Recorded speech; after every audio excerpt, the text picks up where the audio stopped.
Energy ang panibagong pagtaas ng presyo ng langis sa susunod na linggo dahil sa patuloy na kawalang katiyakan sa global oil market. Ayon kay Energy Secretary Sharon Garin, hindi pa humuhupa ang galaw ng merkado kaya posibleng muling magtaas ang presyo ng diesel, ng gasolina at ng kerosene. Nitong linggo nga, umakyat ng halos 10 piso kada litro ang presyo ng langis matapos harangan ng Iran na ang ilang bahagi ng Strait of Hormuz na siyang dinaraanan ng halos 1/5 ng supply ng langis sa buong mundo.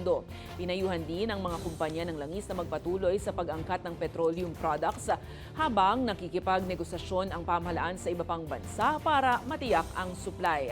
Paalala naman ng DOE sa publiko, magtipid sa kuryente at langis at huwag mag-imbak ng gasolina sa bahay lalo't mapanganib ito.